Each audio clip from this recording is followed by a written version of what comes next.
Hey guys, and welcome back to the Curious Curators. I'm Hope. And I'm Lindsay. And today we have something a little bit interesting for you, but before we get started, are you hungry or anything? Are you a little bit peckish? I mean, I could eat. Are you a little bit worried about your complexion as well today? Do you want it to be like smooth, white? I don't know about white, but, I could use. I'm always concerned about my complexion. Do I have the snack for you? Arsenic wafers, girl. Please tell me more.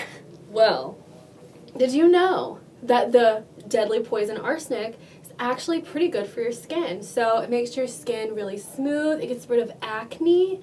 It does a lot of things. Makes your figure a little bit plumper. Makes you just stunning. And it actually helps with your breathing a little bit as well. I could use that. Well, okay, so arsenic wafers are the treat for you, my friend. And really, they're not even dangerous. They're poisonous, but, that's all right. Do you guys see where we're going with this?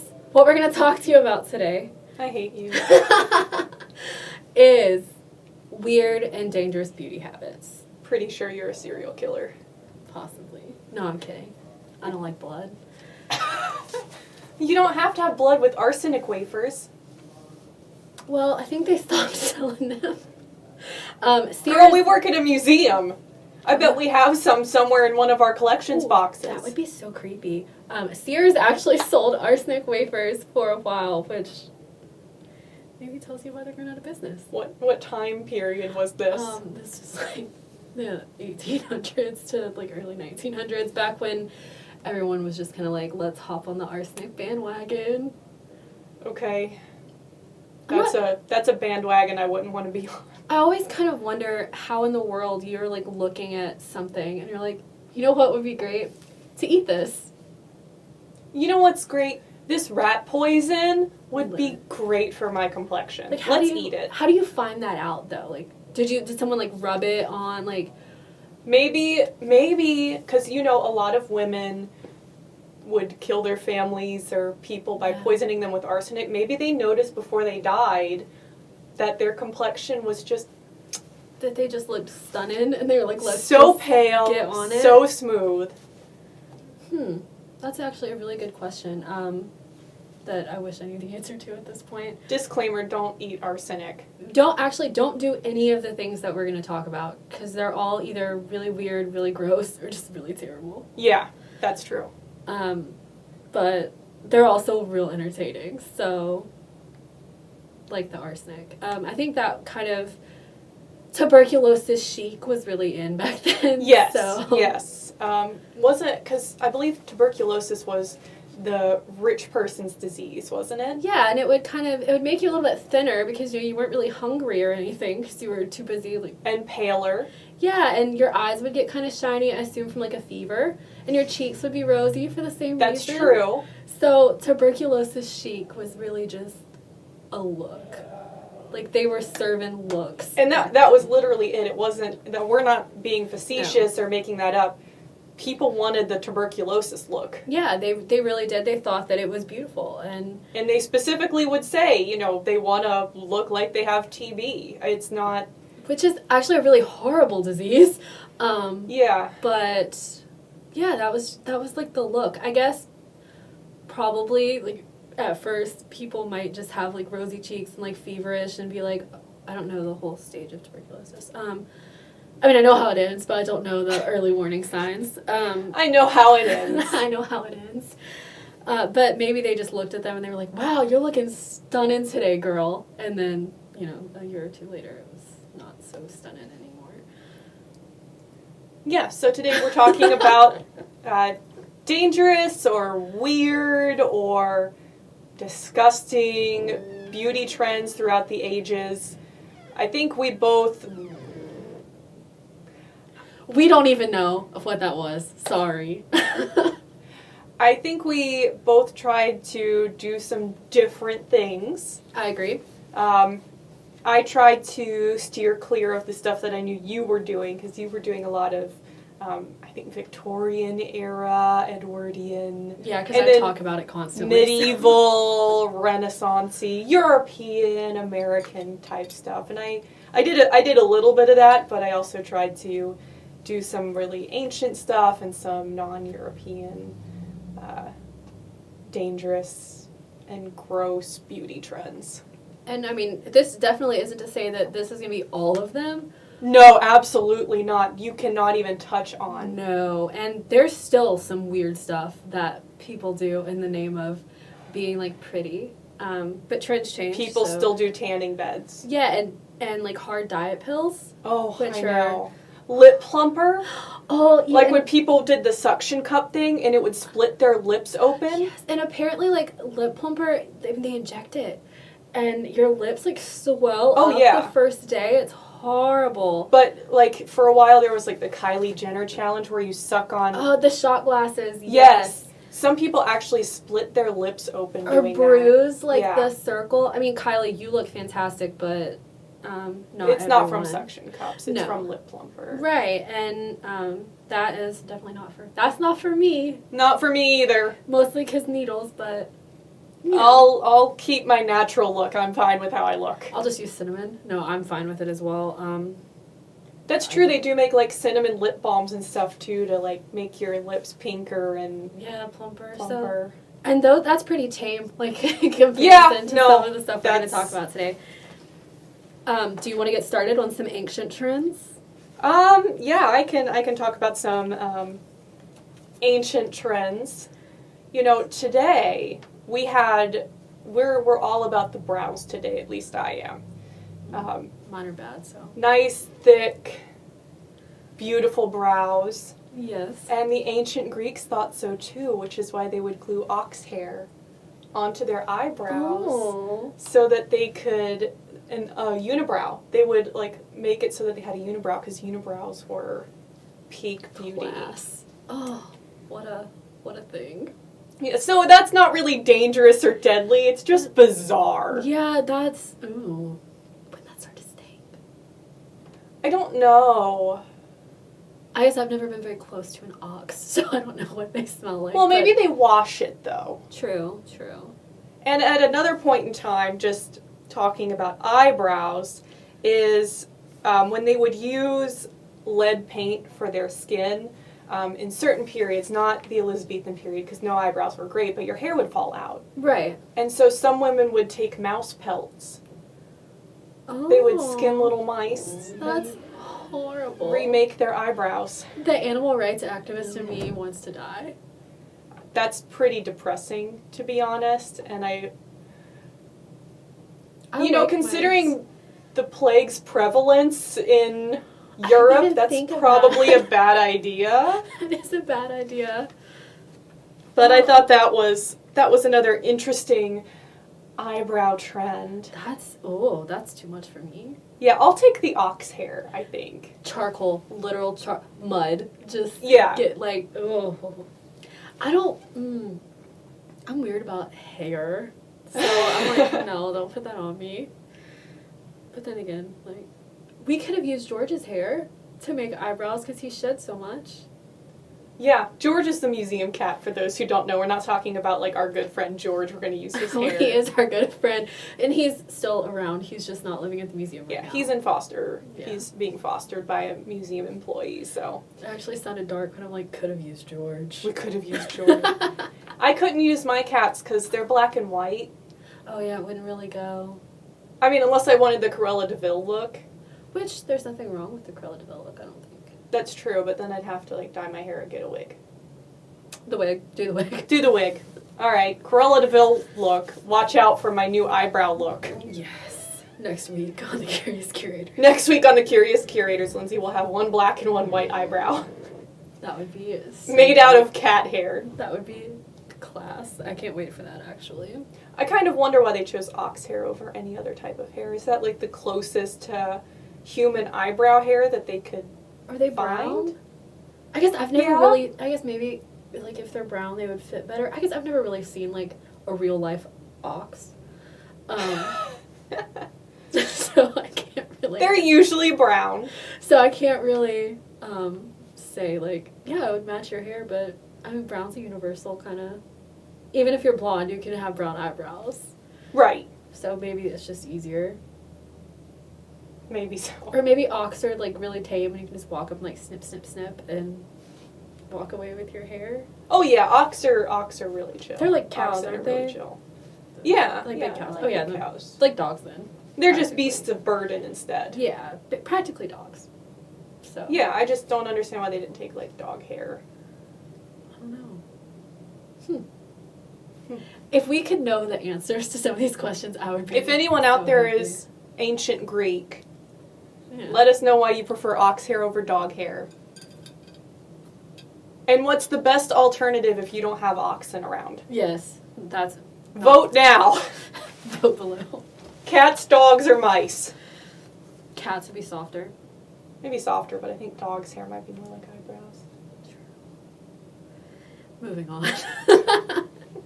I did write down one ancient one that was a little bit, I thought it was gross, so I wrote it down. All right, go for it. And I think that we could kind of compare this to like mud baths that we have Oh, I today. think I know where you're going. Yeah, so, you know, a nice relaxing mud bath or facial or something. Yeah. I think now you would just use like some fancy mud. But in ancient Greece and Rome, they used something way different. Crocodile dung. Yep, that's where I saw it going, and that's where it went. Okay, so they would do facials and mud baths with this. They would actually mix it with mud because apparently crocodile dung has beautifying and restorative properties, which is interesting. I'm not sure how they were like, that sounds like a great idea.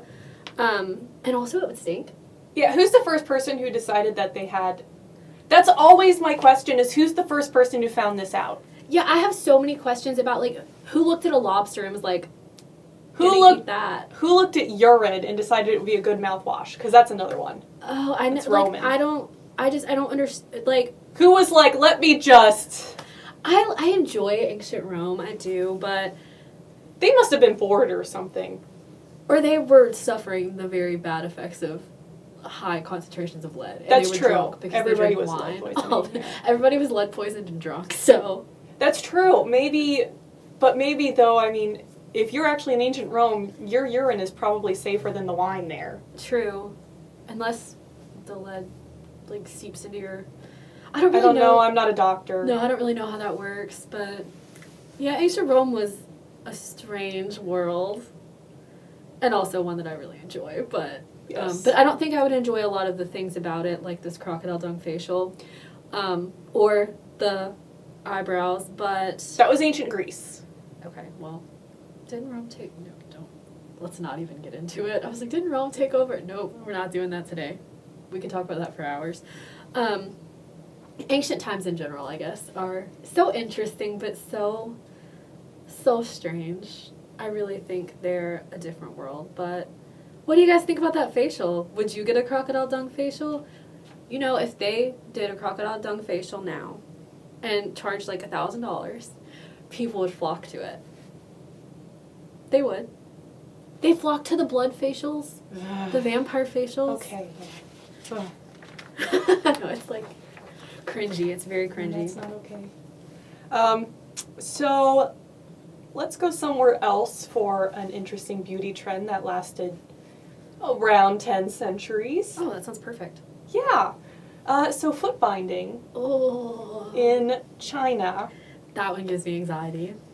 Yes, so it originated amongst the upper classes. I think they were upper class court dancers Okay. and kind of disseminated amongst the upper class over time. And then, of course, the lower classes started trying to copy it. And a lot of the lower classes would do it to their oldest daughter, but not the rest of them. So she had like a chance. Yes, so the younger daughters would be expected to work in the fields and, probably marry into her own social class, but it was kind of their trying to move up the social ladder because it was seen as an upper class thing to have your feet bound. Mm-hmm. But it's not as prevalent as a lot of people think. A lot of people seem to think that all Chinese women had it done, but maybe 40 to 50% did. It was not, only half of them at most. Right. It was very much an upper class thing. They were called Lotus Feet, and the ultimate size is 4 inches long. That's insanity. Just for reference, and some people say 3 inches, but they're misunderstanding 3 Chinese inches, which are different from English inches. 3 Chinese inches are about 4 English inches. And I measured my own foot just to find out like how big of a difference it is. My feet are 9.5 inches long. And what size shoe do you wear? I wear around a 9, 8.5, 9. So I wear like a 6.5. So yeah, I like measured my foot to see how much 4 inches is, and I'm like, that's impossible. I would be walking on a stump. Oh, and they couldn't really walk well, did they? Kind of like. Yes, they teeter? actually had a sort of characteristic sway that men found very attractive. And some women who didn't have their feet bound would wear special shoes so they would sway like that. That would be me because I couldn't. Yeah, it was like a regular shoe with a little tiny platform on the end of it, and they'd wear dresses long enough so you only see the little platform. Okay. And they would wobble on those platforms as well. So they looked like they had that characteristic sway. So how they do this is when a girl is between 4 and 9 years old, while the bones in her feet are still soft. And they would do it in the winter months because your feet would be more numb and it wouldn't hurt as much. So they would. As much is relative. They would soften your foot in a warm mixture of herbs and animal blood, and do the same with some bandages. And then they would trim your toenails as short as possible, and they would fold your toes under your foot until they broke. And then they would push your foot, like fold your foot together until your arch broke. And then they'd bind your feet in that position. Is that not like legitimately traumatizing? Oh yeah, absolutely. It was either the matron of the family who did it or a professional foot binder. They wouldn't let mothers do it because they might have too much sympathy for their daughters and not bind them hard enough. That's legitimately horrifying. But here's what's really horrifying is they would regularly do this. Oh. You had to do it, you had to change the bandages every day or at least 2 to 3 times a week. And they would like clean it out and everything so it wouldn't get infected and wipe off any of the necrosis, like just let it fall off. And bind it tighter so your foot would get even smaller. That is, I couldn't imagine. And yeah, they did that for several months, I believe. Yeah, so it was pulled tighter. And of course, this beauty trend could cause infection, gangrene, necrosis. Your toes would fall off. Your bones would break more easily in your feet. You had like a lack of balance. Some women suffered from muscular atrophy. Some even suffered from paralysis. That's in this process. And this is one of the worst ones. Like, yeah, absolutely. And that it lasted so long. Yes. Didn't they eventually end up making it illegal? Yes. They tried to make it illegal much earlier, I think in the 1600s, but nobody listened. And finally in the 20th century they were able to make it fully illegal. And there are still like a few very old women who have it. Right. But nobody in the younger generations do. But the first archaeological evidence for it was found in 1243. That's insane. So, and the first historical references were in 1100. They believe. That's insane. Yeah. Like, there's some times that I'm just so glad that I was born when and where yes, I was. Because I'm the oldest daughter, so... I'm the only one. We would have been doomed. There's no way they would have gotten my feet that small. I have big feet. I don't, but I would love to. The shoes. Give me the shoes. And, like, with the platform, and I'll just... Yes, exactly. go Granted, on my merry way. Chinese women, especially in ancient times, were much, much smaller, so 4 inches was probably a little bit more feasible, but still not great. Because, like, we're quite a bit taller now. Like, yes. Everyone is quite a bit taller Our now. feet are a lot bigger. I mean, I see women's shoes at the museum from... Yes, they're so tiny. They're narrow and they're little. Those and I can't boots. I can't believe feet were ever that boots small. In there. No, it's... And I think I have quite small feet, and, like, I couldn't get, like, half my foot in those. Not that I would ever try. But I would try a reproduction. Well, let's see. Why don't we talk about... Let me see. lead. Oh, that's a good one. Yeah. Pervasive, too. That one lasted quite a long time, too. Yeah, I think this kind of goes back to that same thing where, tuberculosis chic was still pretty much a thing for a very long time. It's just in more recent times that it's great. It's, nice to be tan with freckles or whatever. Yeah, that comes from Coco Chanel, actually, in, the 1940s. She came back from a vacation with sunburn. Of course she did.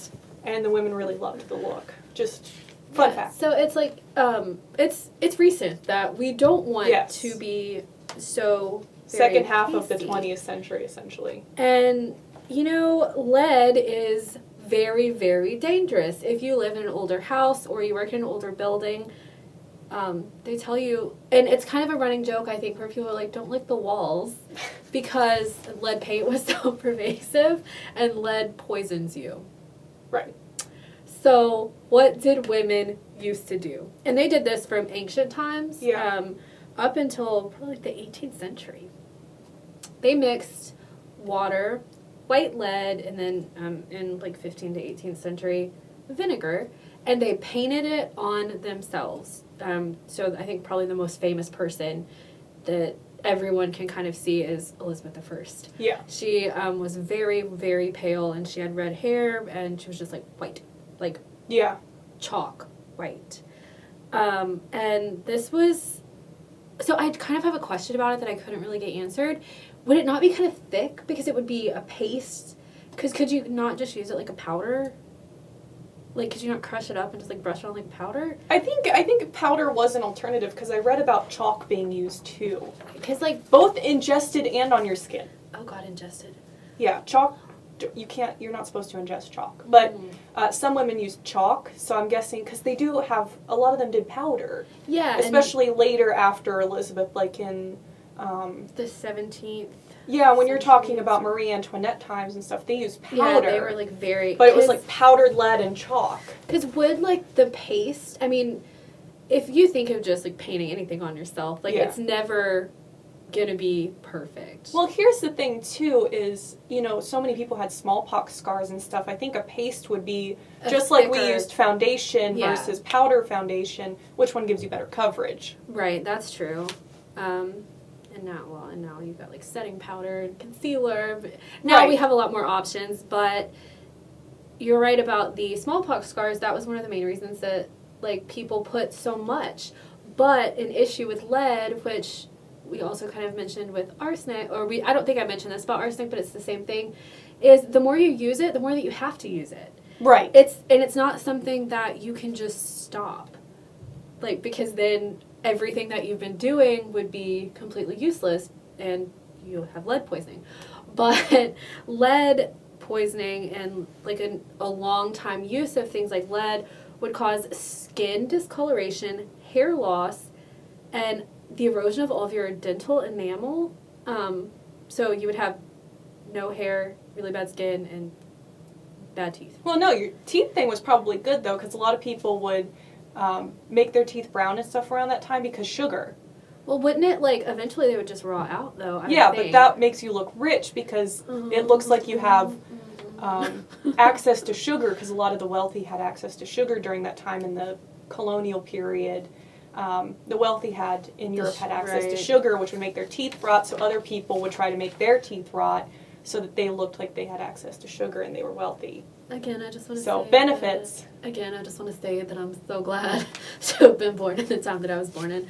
Another kind of famous person, I think everyone kind of mentions Queen Elizabeth, but there was this... When I was reading about her, they were calling her a celebutante. So she would have been a very famous debutante of the time. And her name was Maria Gunning. She became the Countess of Coventry. And apparently her and her sister were just the most beautiful people you've ever seen. Couldn't even go for a walk in the park without soldiers escorting them because they would just get mobbed. And she used a lead, I think she used a powder, because that was just sort of what they were saying, but it seemed like she used a lead-based powder, and she died, and she was one of the first victims of cosmetics. Yeah. They kind of said, but apparently she was so beautiful anyway, so I'm like, so why would you bother? But, you know, you gotta do what you gotta do, I guess. Yeah, I think I got, because I did some research on Venetian Cerise, or maybe, if it's Italian, it's probably something like Ceruse. Right. So... Our Italian is lacking. We are very sorry. Yeah, I don't even know which word. If it comes from English, then it's probably Cerise, but if it comes from Italian, it's probably Ceruse. Right. Sorry. And I came across, of course, Countess of Coventry, and I also came across Isabella d'Este. She had permanent damage and premature aging, and one man was quoted as saying, she was dishonestly ugly and even more dishonestly made up of this woman. This was actually, so Lucrezia Borgia had an affair with this lady's husband. Girl. So she was mixed up in all of that. Of course she was. She was apparently always very jealous of Lucrezia because Lucrezia was beautiful and she was dishonestly ugly and even more dishonestly made up. Oh. You know, sometimes you hear that, like, people were quoted saying something, you're like, you are terrible. Yeah. Sir. Like, bah. At least now we have the excuse of the internet and the digital world where everything we say gets recorded ever. You had to write this down. Yes, like, you had to make sure that this lived on. Like, yeah. We don't like you. Instead of, burn after reading. Yeah, like, we don't like you, sorry. You rude. So I did research on something called ohaguro. Ooh, okay. Which is teeth blackening. Ooh. That's the Japanese word for it, but it's actually done across Southeast Asia, Oceania, Japan, India, some minorities in China, and even amongst the Shuar people of Peru and Ecuador and the Amazonian rainforest. Okay. So for some groups it's begun during puberty to preserve your teeth. So in Japan they did it at least as early as like 250 CE or AD, because we have skeletons that show evidence that it was done.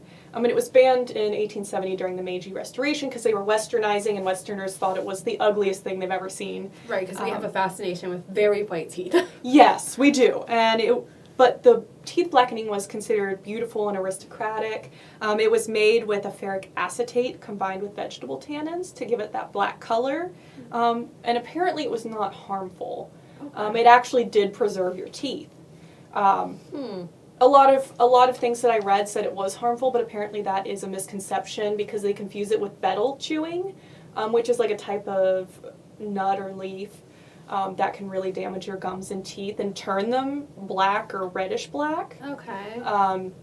And that is damaging. Your teeth will rot out. Your gums will but that's a chewing habit. That's not purposely.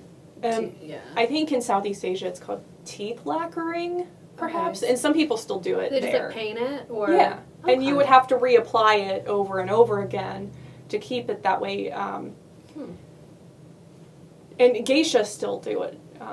In Japan, it's just a very aristocratic thing to do. But it's weird, but it's actually supposedly more helpful than harmful. Yeah, because it actually preserves. That's interesting, because I think that also just if we hear about it now, or if we see it, we're like, oh, like their teeth are rotten, but that's not.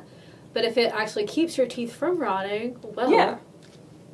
Yeah, I was reading that and I thought, why don't we bring that back? Because I would love to have preserved teeth. Right, like I worry about my teeth probably more than anything else. Yeah. Just like almost obsessively, which like sorry that's a bad thing, but yeah. But Yeah, and a lot of people have issues with their teeth rotting and falling out and breaking and stuff. Yeah, that would actually help so much. We should bring that back.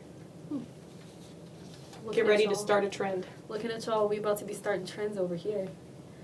Alright, so this next one that I want to talk about was one that I have like a weird like interest in, and that is belladonna. So belladonna is a plant, and it is super deadly. Every single part of belladonna is poisonous. The root is more poison than anything else, but the whole plant is just extremely poisonous, and it's actually named belladonna, which means beautiful woman in Italian. And belladonna is actually still used today, I will say that, but is actually only used like under strict medical supervision because it's an eye dilator. So it also wouldn't be pure belladonna. I think it would be a mixture, but some eye doctors will still use belladonna to dilate your eyes.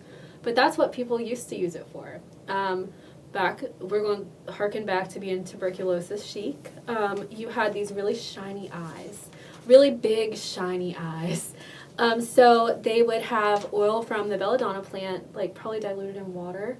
They would also use like perfume. I guess if you didn't have any belladonna on you, you could use some perfume and drop it into their eyes to make them watery. So this is fun because, well, it's not fun, but this was I think the inspiration for this podcast. This was the first thing you ever brought up to me with regards to what we're talking about today is the Belladonna Eyedrops. Every time we talked about it, you said, like the Belladonna Eyedrops. Yes, I'm so interested in this, and it's so I don't know why. Like, I'm not interested, like, I'm going to try it. No. Just, God, like, no. I just think that's so strange. I also remember, oh, no, that was, she gargled the perfume. I was thinking in Gone with the Wind, didn't she do that? But she gargled the perfume. She didn't put it in her eyes. But belladonna can cause blindness, hallucinations. Could you imagine putting something in your eyes and then you just start hallucinating? Seizures, an inability to focus your eyes, and a really increased heart rate. So I guess, like, it would also, your cheeks might get pink too, because you would just be, like, hot, like, you know, your blood pressure would be up. But then, after I started researching this, I was watching a Little Women miniseries, because I have a very exciting life that I lead. So I think it's from, like, 2017 or 2018, and the oldest sister, Meg, has a headache, and she says, I have a headache, can I take some belladonna? And I was like, for what? And, you know, Marmy is like, no, and then it's a very small part, it literally takes like 10 seconds, so I started looking it up, and apparently people use belladonna today in like homeopathic remedies. So it's supposed to help with migraine headaches, and for like over long sun exposure, when you get a headache from being too hot, it's supposed to help with that as well. Like, if people still use it today. Okay. I was looking at, like, a homeopathic, like, remedies website, and it was on there, and I was like, it's poison. So I don't know, like, it's, I guess, if it's used by a doctor, I guess you could say it's a little bit safer. I haven't gotten my eyes dilated in, like, years, so I don't know. But, what if you overdose on it? It can kill you. Or if your kid has a headache and you're like, let me just give you some belladonna. Dangerous. Guys, don't use poison. Like, maybe just leave it outside. So I guess one of the things that people wonder, and maybe they don't, maybe it's just me, is how people used to deal with problems that we deal with today. Right. Like dandruff. Oh, this is going to be a good one, I can already tell. So dandruff has always existed. Right. And even the Aztecs dealt with it. Mm. So they used Yamoli berries, which you might have heard of, is also called pokeweed. Okay. For dandruff. But pokeweed is poisonous. Of course it is. You actually can eat it, like it's in some southern recipes, but you have to, you have to use the very, very young plants, like the leaves and the stems, and you have to boil them 2 to 3 times using new water each boil to kind of take out the poisonous aspect. Right. But they use the berries, which are poisonous. Okay. And this could cause vomiting about 2 hours after consumption, purging, spasms, convulsions, and death by respiratory failure. Pokeweed was also used for weight loss in the 1890s, so it made a comeback. Wow, I love it when things that are real dangerous make a comeback. Absolutely. The Aztecs also used senna water and yarrow and pigeon excrement to wash your face for soft, blemish-free skin. Did it work? Well, I guess I haven't heard about any Aztecs with blemishes, so... That's true. Maybe we should make that next week. Yes. Let's fun. go find some pigeons. We actually don't have pigeons here, do we? I don't know. I don't really see them. I've never seen one here. So if you're in New York, Yeah. start harvesting that now because that's going to be a new trend. Yes, another new trend, actually. We're actually full of new trends today. Yeah, and some groups in Mesoamerica at the time would stain their teeth dark red with crushed beetle. It's the cochnea beetle that we still use today in like lipsticks. Oh, for red lipstick, yeah. They would use that to stain their teeth red. Oh, like vampires. I wonder if that's an origin of a vampire myth. It could be. The other thing that they practiced a lot in the New World, Mesoamerica, and North America was cranial deformation. Oh, goody. They actually practiced it in the Old World as well a little bit. I think the Huns did, and a few of the Germanic tribes in the East. Basically, while a baby's head is still soft, you manipulate it so that it will deform and grow in a different way. So in North America, there were the Chinooks and the Choctaw. They would flatten their heads by placing them in like a cradle board that had like a little... Yeah, that would just like press against, sure. Yes, Yeah. and the Salishan people purposely made their heads rounder. There was even a group that didn't do that, and they called them flatheads because they didn't make their heads rounder. But in the Mayan culture, it was a marker of status, nobility, especially noble women did that to their heads. Okay. And it might have actually been something that was useful because the way that they carried their infants was like they had something on their head that Oh, so held it it. helped to hold. Okay. Well, that's interesting.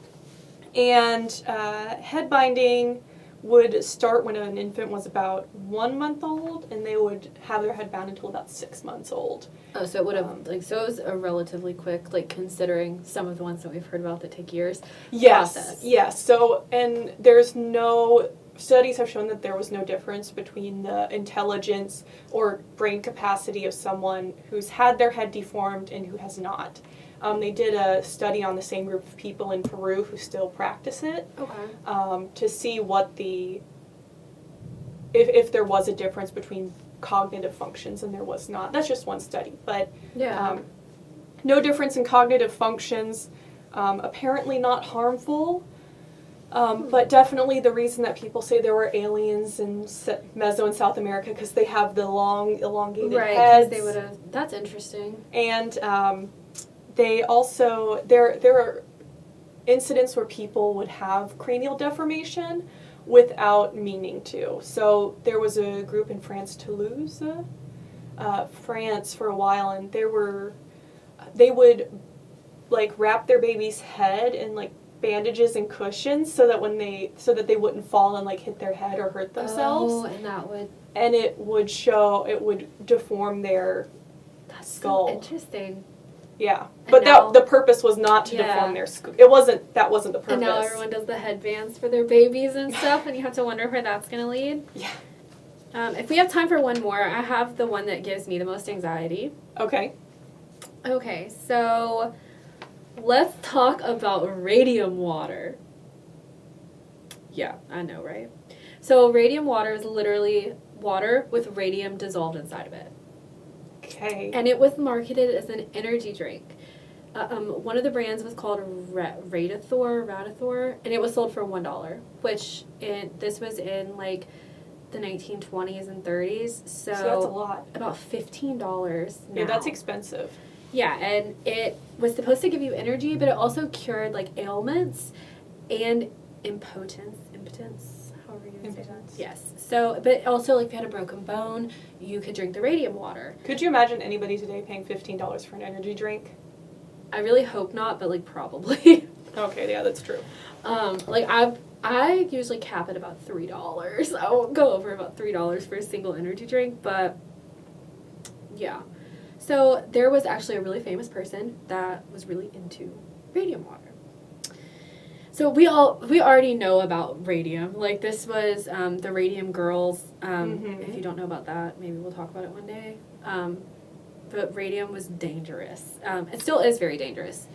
And this guy was called Eben Byers, and he was kind of a socialite. He was like an industrialist from Pennsylvania. He was an amateur golfer. He was just like a busy guy. And he broke his arm one time, and he started taking the radium water in order to like fix the broken bone. Well, I'm not sure if like radium is physically addictive, but it can be psychologically addictive. Okay. Or you can just, I guess you can also get addicted to like a feeling that you get if you take whatever. Well, I mean, placebo effect. If you think it's making things better for you, you don't want to stop. So he started drinking between 1 and 3 bottles of this a day for 3 years. $15 a pop, okay. Yeah, so I guess he was, like, relatively wealthy. But he eventually stopped drinking after 3 years because he stopped getting that, like, feeling. Like, I guess the high that you get, you know, when you, like, chug an entire energy drink and you're just like, ugh, I guess maybe that's what you get. Yeah, when you chug an entire can of radioactivity. Yeah, so... the high you get. I know that feeling. Well, so I'm not really sure exactly, like, I can't tell you what that feeling would be like because I personally have never drank Radium Water. But I can assume it made you feel something, whether good or bad. So he stopped drinking it, and he got sick. I think he was probably already getting sick before, but it couldn't be the Radium Water. No, I highly doubt it was the Radium Water. I'm sure it was something else. So by 1932, he had developed holes inside of the bones in his skull. His entire jaw was gone. All of his teeth had fallen out. So I've read a couple of these. The same thing happened with the Radium girls. They said that their teeth fall out and then their jaws are gone. So I'm curious, like, if they mean the bone, and your mouth is still. I don't fully understand that. But that's what gives me the most anxiety. Like that. I don't know. I read a whole thing where you could literally just pull off jaws. It makes me very uncomfortable. So I had to mention it. And he had developed bone cancer in relation to drinking this radium. Are you sure it was the Radium Water? You know, could have been something else. It could have been something else. They did say that he died of radiation poisoning, which was a catch-all term back then. Radiation poisoning doesn't mean like acute radiation syndrome, which is what you get if you're like right now exposed to super high doses of radiation, but they're thinking this was probably cancers, possibly caused by the Radium Water that he drank. And he got all of his friends drinking it too. So he good was guy. Yeah. And I'm not sure if maybe he didn't know that it was I don't understand fully because it seems like they already knew that radium was dangerous, so why would you just be like, yes, Radium Water? So before we sign off today, I do want to, kind of bouncing off of yours, talk about a male-only trend. Oh, goodness. Because a lot of this stuff, I mean, pretty much everything I've talked about was mostly women. Cranial deformation could be men, too. The lead was actually men and women. They would both paint themselves with lead. Well, this one was men only. Oh, goody. And this was from about 1825 onward. So 1825 onward, there were called academic fencing groups, and they would fence each other without helmets, and they would fence with sharp swords instead of the standard fencing swords that we use today. Those have a little ball in the end, right? Yes, yep. And they're not sharp enough to cut somebody. They can hurt. Trust me, they can hurt, but they can't cut. Right. And they also fenced without helmets, and this was in Germany and Austria. Okay. And this was among upper classes. And they would get scars on their faces, dueling scars, from these fights. And they were worn sort of as a badge of honor. They showed how courageous you were and that you were good husband material. So people who were not fencers would cut their faces with razors so that they would imitate these scars. Oh my goodness. So... yeah, so men would do that because it showed they were good husband material and that they were courageous. This died out around World War II. When you got real scars? Well, and Germany and Austria, that's where it was, so. Right. Wow, that's a lot. Yes, so. Well, guys, I guess that's it for us today. There's about 1,000 more of these that we've talked about. But this is all we really have time for today, so I guess we'll see you next week. Bye, guys.